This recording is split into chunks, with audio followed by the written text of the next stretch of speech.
Saan napunta ang pera ni Juan?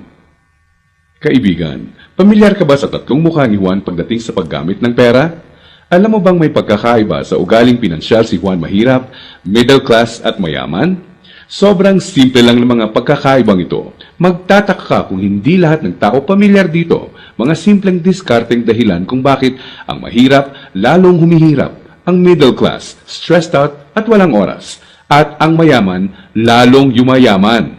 Kung matagal mo lang tanong ang mga ito, mag-e-enjoy ka sa mga facts na hinanda ko para sa iyo. Sabay nating hihipan ang mga kumakalat na outdated na information tungkol sa pag-manage ng pera ngayon. At as a bonus, titignan din natin kung may pag-asa pa ba sa panahon ngayon ang simpleng Juan na umasenso at yumaman. Halika't isa-isa natin silang tignan. Magsimula tayo sa regular na araw ni Juan Mahirap. Gigising siya sa umaga at magmamadaling pumasok sa trabaho, kung swerteng may trabaho nga siya. Madalas, contractual. Minimum wage. Minsan, less than minimum pa. Masipag at matyaga naman siya. Pagtitiisa ng traffic at ang sumpong ng boss na masungit. At pagkatapos magbanat ng buto buong araw, uuwi ng pagod. Magpapahinga para ulitin lahat ito kinabukasan. Gagawin niya ito ng araw-araw para sa kapos-saktong sweldo. Tama ka, di na ito bagong istorya. Ano nga ba ang diskarte ni Juan Mahirap pagdating sa pera? Bago ang pag-iipon para sa pangkabuhayan, madalas nauuna ang Jollibee dito, sini doon, at ang silent killer ng bulsa. Bili ng kung ano-ano, kung saan-saan, kahit di kailangan. Mga abubot. Bakit? Kasi may sale, surplus, ukay-ukay, at tiyanggihan. Minsan lang at mura lang naman ang kadalasang mga dahilan, bibili kahit di naman kailangan. Ang resulta, wala pang 15 o 30, ubos na ang pera, kaya uutang na lang. Gusto naman magbago ng buhay ng mahirap na Juan, pero magpapaulit-ulit ang kalagayan niya hanggat di niya nakikitang patong-patong na gastos ang bigay ng abubot niya, na pag naipon, pwede nang puhunan sa negosyo. Pero hindi masamang tao ang mahirap na Juan. Gaya ng sinabi ko, mukha lang ng diskarte sa pera to. Marami sa atin ang dumaan din sa mentality ng mahirap na Juan, di niya ito kasalanan. Maaaring misinformed lang. Paano nga naman bukod sa di lahat nakapagtatapos ng pag-aaral, di naman tinuturo ang pinansyal na kaalaman sa eskwelahan. Madalas, ang ugali sa paghawak ng pera ay ang ugaling namamana lang. So, saan napunta ang pera ni Juan Mahirap? Dito na papasok ang tinatawag nating 1. Income at expense, at 2. Assets at liabilities. Huwag kang mag-alala, hindi economics class ng pinasok mo. Simple lang to. So ano nga ba ang praktikal na kahulugan ng income at expense at assets at liabilities? Unahin natin ang income. Ito ang perang pumapasok sa iyo. In short, income equals kita. Kapag lumabas naman ang pera, tinatawag natin tong expense. Sa madaling salita, expense equals gastos. Ngayon, ano naman ang assets at liabilities? Asset ang isang bagay kung binibigyan ka nito ng income o kita. At liability naman kung expense o gastos ang binibigay nito. Balik sa tanong, saan napunta ang pera ni Juan Mahirap? Ang maikling sagot, madalas mas maraming expense o gastos kesa income o kita ang mahirap na Juan. Maaring sa sahod o maliit na extra lang siya umaasa para sa income, samantalang kaliwat kanan naman ang pinanggagalingan ng expense. Naloko na. May pag-asa pa ba ang mahirap na Juan? Malalaman natin yan mamaya. Ngayon, tignan muna natin ang behind-the-scenes kwento ni Juan Middle Class. Sa unang tingin, okay na okay ang lagay ng middle class na Juan. Ang totoo niyan, malaki ang tsansang mapagkamalan mo siyang mayaman. May bahay, may kotse, at nakikita mo silang nagbabakasyon minsan. At kung may bagong labas na gadget, mag-a-upgrade ang middle class na Juan. Pero ang di alam ng karamihan, marami dito ay promo, hulugan, o utang sa credit card na buwan-buwan sa sweldo nakakaltas. So, saan napupunta ang pera ni Juan Middle Class? Ang maikling sagot, mas madaming liabilities, nagbibigay gastos kesa sa assets, ang binibili ng middle class na Juan.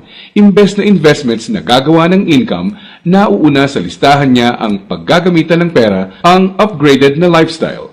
Gusto niya ang convenience at quality sa buhay. Tingnan nating halimbawa to. Kung traditional economics ang pagbabasehan, ang kotse at bahay ay madalas na sinasabing assets. Sa praktikal na buhay ni Juan, masasabi nating outdated na ang pananaw na to.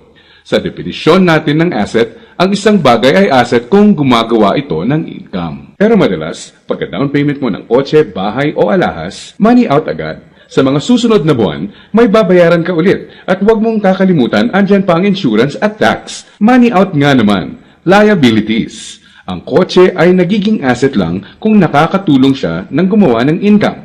Halimbawa na lang kung gamit sa negosyo. Ang bahay ay pwedeng maging asset kung paparentahan mo ito. Lalagyan ng mga produkto sa negosyo or storage. O di kaya'y kung nagba-buy and sell ka ng bahay at mabibenta mo to ng mas mahal. So bakit walang oras at stressed out si Middle Class Juan? Para mabayaran ang mga liabilities, kailangang mag-overtime, kumuha ng mas maraming trabaho at maghangad na ma-promote ng middle class na Juan kung siya ay empleyado. Para sa mga professionals at self-employed, kailangan nilang kumuha ng mas maraming kliyente o projects. In short, kailangan nilang ibenta ang oras at skills nila ng higit pa sa ginagawa nila dati nung wala pang liabilities para kumita ng mas malaki. Tulad ng kalagayan ng isang doktor. Kung hindi niya sisiputin ang pasyente niya, wala siyang kita. Dito mo na makikitang may lumalamon na sa oras ni Juan Middle Class. May mga celebrations sa family at friends ang di na niya ma-attendan. Kaliwat ka ng stress na ang kapalit ng upgraded lifestyle ni Middle Class Juan. Para sa kayod kalabaw na discarding to, gugustuhin niya ng reward, tama? Kaya mas madalas na siyang mag-taxi, kahit pwede namang mag-jeep. Starbucks coffee na, dati okay na ang 3-in-1. Sa restaurant na mas madalas kakain, kahit pwede namang sa bahay. Ilang halimbawa lang ito. Sa oras na maisip ni Juan Middle Class na magnegosyo, ang kita niyang pangpupuhunan sana, pambayad sa liabilities na pupunta. Kung tatanungin mo siya kung anong gusto niyang baguhin, madalas sasabihin niyang ibalik sa kanya ang oras niya. Mabait si Juan Middle Class. Gusto niya ng maganda at komportableng buhay para sa pamilya niya. Magaling din siya sa trabaho o sa propesyon niya. Sa kasamaang palad, pagdating sa pinansyal na mindset, may outdated advice at information siyang dala. Ang dating akala niyang assets ay liabilities na pala. May pag-asa pa ba si Juan Middle Class? Malalaman natin yan ilang sandali lang. Ngayon, tignan muna natin ang sikreto ni Juan Mayaman. Alam mo ba na madaming Juan Mayaman ang mga self-made? Ibig sabihin, bunga mismo ng sariling pagod, sakripisyo at tiyaga ang tinatamasa nilang tagumpay. Simple lang kung susumahin mo ang lifestyle niya, may time and financial freedom. Maluwag ang buhay kung may kailangan. Choice sila kung ano ang sasakyan nila, saan sila titira, sino ang makakasama at makakatrabaho nila, kailan at saan sila magbabakasyon, at iba pa. In reality, mas madami din silang tsansang makatulong sa kapwa, gaya ng pagdodonate sa charity at pagsali sa outreach programs. Balik tayo sa tanong, saan napunta ang pera ni Juan Mayaman? Kapag may perang hawak si Juan Mayaman, sa asset niya ito dinadala. At sa asset na ito ay kikita pa ng mas maraming pera para sa kanya. At ano naman ang gagawin niya sa bagong kitang ito? Tama ka, i-invest ulit niya sa ibang asset pa. Ano ba ang mga examples ng asset na ito? Andiyan ang investments, apartment, or kotseng pinaparenta. Ang edukasyon, seminar, tradings at iba pa na magtuturo sa iyo ng skills na kaya kang bigyan ng kita ay asset din. Sabi nga ng isang bumper sticker, if you think education is expensive, try ignorance. Ibig sabihin, kung tingin mong mahal ang edukasyon, subukan mo ang kamangmangan. Assets din ang mga negosyo, lalo na ang mga kumikita ng passive income. Paano ba napagtatrabahuan ni Juan Mayaman ang kanyang time and financial freedom? Ang sikreto? Passive income at leverage. Sa practical na ibig sabihin, ang passive income ay income na pumapasok kahit tapos na ang malaking parte ng trabaho mo dito. Konting oras na lang ang kailangan ni Juan Mayaman para i-maintain ang asset niya. Kahit natutulog siya, pumapasok pa rin ang kita. Hiramin naman natin kay Robert Kiyosaki ang ibig sabihin ng leverage. True leverage is the ability to do more and more with less and less. Ibig sabihin, ang tunay na leverage ay ang kakayanan na gumawa ng mas maraming gamit ang mas kaunti. Para mas madali nating maintindihan, gamitin nating halimbawa kung paano nagsimula ang isa sa mga pinakamalaking drugstore sa bansa. Marami ang nasira noong World War II. Pagkatapos nito, kinailangang mag-rebuild ng mga tao. Dito na papasok si Mariano K. Napansin niya ang mga demand sa isang uri ng antibiotic na tinatawag na sulfa drugs. Paano niya nalaman? Ginamit niya bilang leverage ang natutunan niya bilang empleyado sa isang drugstore bago pumutok ang World War II. Nung mga panahon noon na nagsisimula ulit ang lahat at kahit naman ngayon, ang taong may enough information kesa sa iba ay nakakalamang. Gamit ang 100 piso, bumili siya ng sulfathiazole tablets at kumita sa paglalako nito. Ginamit niya mga unang kita niya para bumili ulit ng mga tableta na ilalako. Hindi niya ginastos sa liabilities at abubot ang mga sumunod na kita. Nag-ipon siya at gumawa ng kariton. Ginamit niya ito para makabenta ng mas marami pa. Naging asset at nagbigay ng leverage sa kanya ang kariton. Taong 1945, nakaipon siya ng sapat na pera para ipatayo ang una niyang drugstore. Pinangalanan niya itong Mercury Drug. Ngayon, kahit natutulog si Mariano, may humigit kumulang 900 na branches na at 11,000 na empleyado ang mga nagtatrabaho para sa kanya. Leverage. Dahil dito, pumapasok pa rin ang passive income sa kanya. Pwede mong gawin ang ginawa niya. Gamitin mo ang pera mo sa pagsisimula ng pagkakakitaan. Andyan lang sa tabi-tabi ang mga negosyong kayang magbigay ng passive income at leverage sa iyo. Gaya na lang ng experience ko. Di ko inakalang isang maliit na flyer lang na inabot sa akin sa mall ang magiging tulay para sa isang negosyong nagbibigay passive income at leverage sa akin. Naging ugali ko na i-prioritize sa mga pagkuha ng assets bago liabilities. Ano ang konklusyon natin ngayon na magpapayaman sa iyo? Intindihin mo to, hindi lang ang pagkakaroon ng pera ang nagpapayaman sa tao. Para hindi ka matulad sa 70% ng lotto winners na lalong nagiging mahirap dahil sa maling diskarte sa pera. Dapat, alam mo kung paano at saan gagamitin ang pera pag nagkaroon ka nito. Dahil sa internet, mas madali nang maghanap ng negosyong simulan sa maliit na capital at pwedeng palaguin para bigyan ka ng passive income at leverage. Ang importante, kailangan mo silang hanapin. Kailangan mong maging open para tumingin-tingin at kumuha ng idea at pag nakakita ka, pag-aralan at i-research mo to. Nandyan lang sila. Kailangan mo lang bigyan ng chance ang sarili mo na maging in the know. Ibig sabihin, kapag andyan na ang pagkakataon sa harap mo, alam mong di mo dapat palagpasin to. At sa pagkakakitaang papasukin mo, ipunin mo lang ang income mo.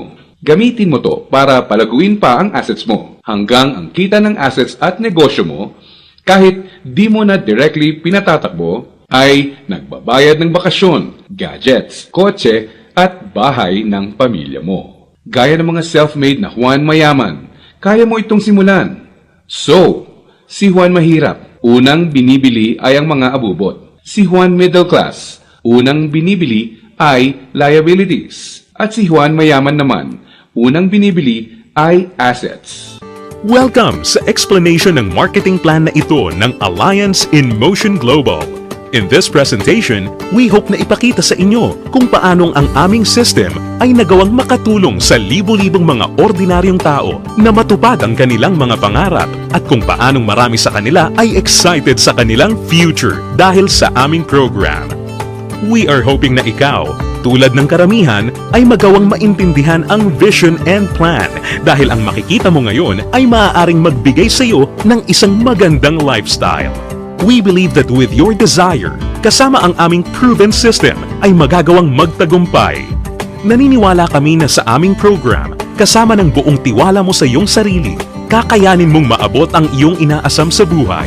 Inaanyayahan ka naming makinig ng mabuti sa aming explanation kung paanong ang isang ordinaryong tao na papangalanan nating bilang Hazel ay na-encounter ang aming opportunity. Ngayon, ating batiin si Hazel. Hello, Hazel! Si Hazel ay isang ordinaryong employee na kumikita lamang ng sapat na income para sa kanyang mga pangangailangan. Pero siya ang tipo ng tao na open-minded sa mga opportunity para kumita ng extra or part-time. Dahil na-realize niya na ang kanyang mga pinapangarap tulad ng pagkakaroon ng magandang bahay, pagbibigay ng stable at comfortable na buhay para sa kanyang pamilya, pagkakaroon ng sariling sasakyan at pag-travel sa buong mundo ay mananatiling imposible at mailap hanggat hindi siya nagbabago ng direksyon at hindi niya nasusubukan na maghanap ng ibang opportunity. Pagod na rin siya sa kanyang present job at pagod na sa kitang paycheck to paycheck lamang. Thankfully, si Hazel ay na-invite ng isang distributor ng AIM Global na nag-introduce sa kanya ng napakagandang idea ng network marketing at ng power of leverage. Si Hazel ay nag-decide na maging isang independent distributor ng AIM Global at bumili ng global package sa kadahilan ng makakakuha ng malaking discount or retail profit na umaabot ng 25 to 50%. Magkakaroon din siya ng pagkakataon na gamitin ang mga products na kasama sa global package upang masimulan niyang ma-share sa kanyang mga kakilala at makapag-start na siyang mag-build ng kanyang network. Nag-decide siyang ilaan ang ilan sa kanyang mga natitirang time upang mag-build ng kanyang grupo habang itinutuloy niya ang kanyang full-time job.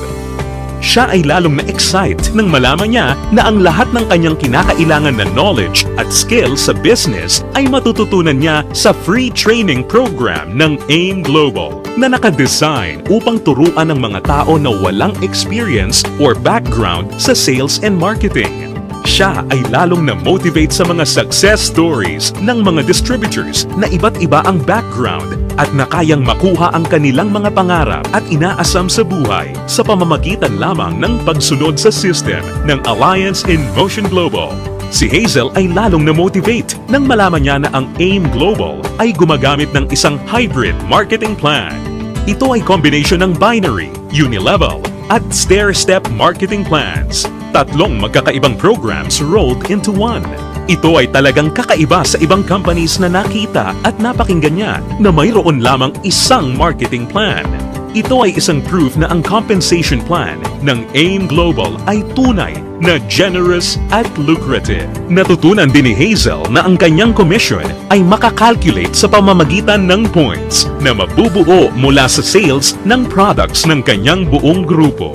In other words, ang bawat product ay may equivalent na binary points, commissional points, at positional points na nakadepende sa price ng bawat product. Ang binary points ay ang mga points ng mga products na kung saan ang binary compensation plan ay nakabatay. Ang commissional points ay ang equivalent na value ng bawat produkto kung saan ang unilevel at stair-step commissions ay nakabatay. On the other hand, ang positional points naman ay ang value na naka-assign sa bawat produkto na ginagamit bilang batayan sa promotion at pag-advance ng position sa stair-step marketing plan. Nalaman na rin ni Hazel na upang lumaki ang kanyang kinikita o income maliban sa pagbebenta o pagre-retail ng mga products, kinakailangan niya na i-multiply o paramihin ang kanyang sarili sa pamamagitan ng pag-sponsor ng mga tao sa kanyang network. Talagang mas nakakasabik pa na isipin para kay Hazel na under the binary program, maaari siyang kumita sa dalawang paraan. Una ay ang direct referral bonus. Ibig sabihin, sa bawat tao o bagong distributor na ma-sponsor ni Hazel, maaari siyang kumita ng 500 pesos at makakuha ng 1,200 binary points. Pangalawa ay ang matched sales bonus. Dito, si Hazel ay maaaring bumuo ng dalawang sales force sa ilalim ng kanyang account. Ito ay ang left sales force at ang right sales force. Natutunan ni Hazel na upang kumita ang system na to, ang bawat level mula sa left sales force at bawat level sa kanyang right sales force ay kinakailangan na magkaroon ng 1,200 binary points on each side na kung pagsasamahin ay makakabuo ng 2,400 points. Dito, si Hazel ay madaling kikita ng matched sales bonus na 1,500 pesos. Ito ay sa bawat pagsasamahing sales force points. Nalaman din ni Hazel na maraming paraan upang makabuo ng 2,400 points.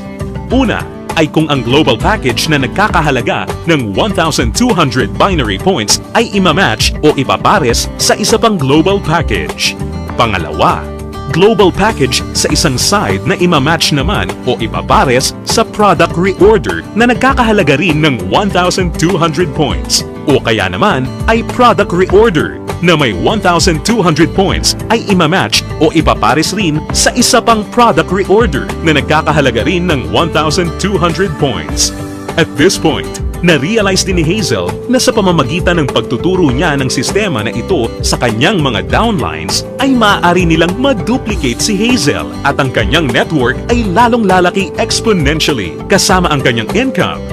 Lalo pang na-motivate si Hazel. Masayang nalaman ni Hazel na sa bawat 5th matched sale, siya ay makakakuha ng gift check ng product instead na cash. Ito ay upang maipanatili sa kanyang network ang product sales. Naiintindihan niya na upang ang system na ito ay maging kapaki-pakinabang at lalong tumatag, importante na mapanatili ng company na balanse ang pagre-recruit ng mga bagong distributor sa pagbebenta ng produkto or product sales. Ibig sabihin nito, ang company ay hindi pumapayag na may sino mang distributor ang maaari lamang kumuha ng maraming recruits para sa kanyang network at kumita ng tanging nakabatay lamang sa dami ng kanyang na-sponsor na new distributors. Ito ay talagang patunay na ang AIM Global ay nakagawa ng isang fair, moral, and ethical system na kung saan ang lahat ay masayang mapapakinabangan ang mga benefits ng marketing plan ng AIM Global. Kasabay nito, natutunan din ni Hazel ang tungkol sa flush-out system na ginagamit ng AIM Global. Natutunan niya na ang flush-out system ay nakadesign upang mapanatili ang pagiging competitive at stable ng company. Ang flush-out system ay gumagana sa pagkakaroon lamang ng hindi hihigit sa 16 matched sales sa loob ng isang araw.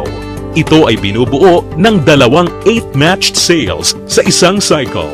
Ang isang buong araw ay kinukumpleto ng 2-time interval cycles.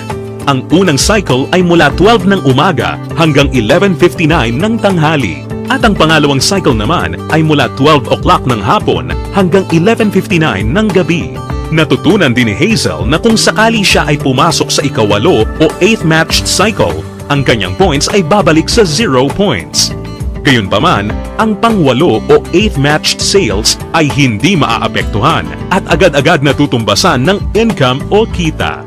Na-realize at naintindihan din ni Hazel na siya ay mayroong direct access sa kanyang sariling Distributor Tracking Center o web account na dito mabilis at madali niyang mababantayan ang performance ng kanyang grupo at mapapanatili niya rin ang pag-monitor sa pag-encode ng kanyang downlines at anumang produkto o registration ng new distributor.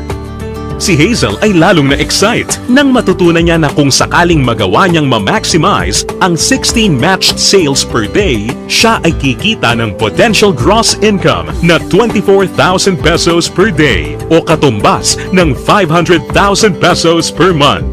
Na-realize niya na sa pamamagitan lamang ng power of duplication, kung lahat ng downlines niya ay masipag at makakapag-sign up lamang ng tig-2 recruits sa bawat buwan, siya ay posibleng kumita ng hindi bababa sa 2 million pesos per year. Ito ay lalong nakapag-motivate sa kanya upang masigasig na trabahuhin at palakihin ang kanyang network. At siya ay na-excite sa possibility na maaari niyang iwan ang kanyang dating trabaho na paycheck to paycheck at gawin ang AIM Global ng full-time habang ang kanyang income ay patuloy na lumalaki. Habang si Hazel ay abala sa pagpapalaki ng kanyang network sa pamamagitan ng pag-sponsor ng maraming bagong distributors, kanya ring natutunan na sa bawat product reorder ng kanyang buong network, siya ay kikita ng commission na nakabatay sa Unilevel program.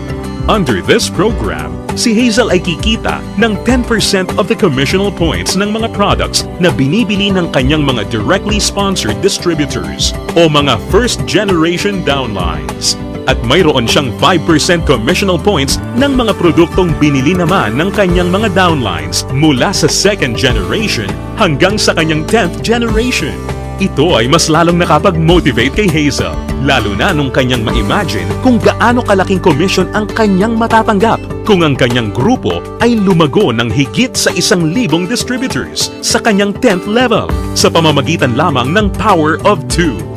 Ang special unique system sa program na ito ay ang dynamic compression na kung saan sinisigurado na ang mga karapat-dapat na active at qualified distributors ay kikita pa rin ng bonuses sa lahat ng kanyang 10 levels nang hindi mapuputol. Bagamat magkakaroon man ng mga hindi na active o non-performing distributors sa loob ng kanyang earning levels. In case sa 10 levels na nabanggit ay magkaroon ng isang level na hindi na active o non-performing, ito ay hindi maisasama bilang isang level. Sa halip, ang 11th level ang papalit sa posisyon ng 10th level at ganun din ang mga susunod pa. Isa pang aspeto ng programa na natutunan ni Hazel kung saan masaya niyang mapapakinabangan ang komisyon o income mula sa product reorder ng kanyang buong grupo ay ang tinatawag na stair-step program. Ngayong ganap ng alam ni Hazel ang lahat ng tungkol sa point system na ginagamit ng company, siya ngayon ay handa na para ma-promote sa stair-step marketing plan na nakabatay sa group sales at performance ng kanyang buong grupo. Naiintindihan din ni Hazel na upang mapakinabangan niya ang uni-level at stair-step commissions, kinakailangan niya na maging active every month. At upang makonsider bilang isang active distributor, natutunan ni Hazel na kinakailangan niya na mag-maintain ng monthly personal reorder ng products na hindi bababa sa 3,334 positional points. Mabilis na promote si Hazel dahil ang product reorder ng kanyang grupo ay mabilis ring umabot ng 10 points. At dahil dito, siya ngayon ay na-promote sa Silver Executive level. Sa posisyon niya, masaya niya ngayong pinapakinabangan ang 10% overriding commission sa lahat ng kanyang down-the-line distributors. Ang mga distributors sa network ni Hazel ay tuloy-tuloy nang nag-multiply at dumami dahil lahat sila ay motivated na mag-promote ng marketing plan. Mabilis niyang naintindihan na sa pagtulong na paramihin ang kanyang downlines, kasama nito ay lumalaki at lumalago rin siya. At hindi na nga nagtagal kung saan ang bilang ng kanyang grupo ay tuluyan ng lumaki at ito ay umabot ng 100 points. Ngayon, siya ay na-promote na sa Gold Executive position at dahil dito, siya ay tatanggap ng dagdag pa sa kanyang commission. Ngayon, siya ay tatanggap ng 10% overriding commission mula sa mga direct downlines niya na nasa Silver Executive at 20% sa lahat naman ng down-the-line distributors ng kanyang mga directly sponsored downlines. Ngayon naman, ang kanya namang goal ay ang pinakamataas na position sa marketing plan at ito ang Global Ambassador.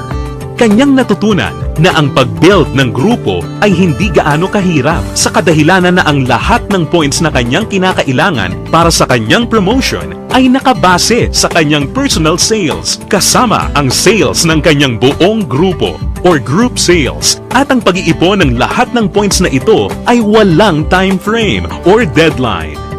Dagdag pa rito, hindi niya kailangan na mag-alala na ma-demote sa kanyang position sakaling bumaba ang kanyang group sales volume sa bawat buwan dahil ang programang ito ay may tinatawag na no demotion. Hindi nagtagal, nakuha ni Hazel ang kanyang pinapangarap na position na Global Ambassador kasabay ng pag-abot niya sa 1,000 points.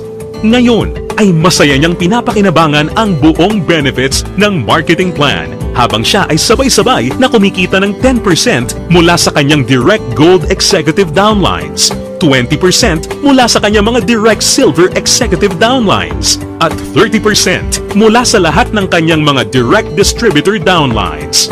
At hindi lang yan, si Hazel ay may pagkakataon na kumita ng royalty bonus once na makapagpaangat o makadevelop siya ng isa pang Global Ambassador din mula sa mga downlines niya.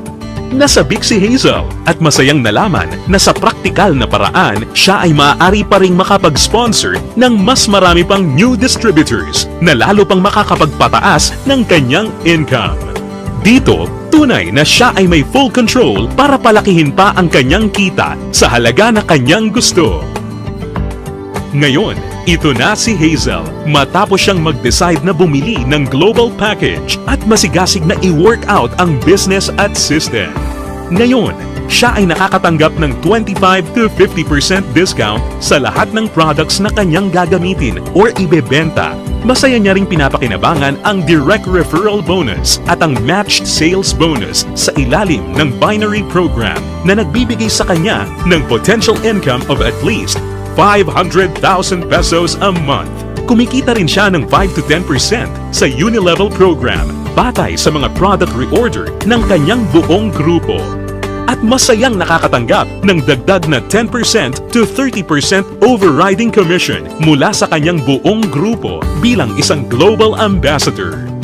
Ngayon, bilang isang Global Ambassador, si Hazel ay maaaring makasama sa iba't ibang exciting incentives at benefits tulad ng annual profit sharing. Napag-alaman din ni Hazel na siya ngayon ay maaaring mag-qualify at makakuha ng mga travel incentives na binibigay ng kumpanya.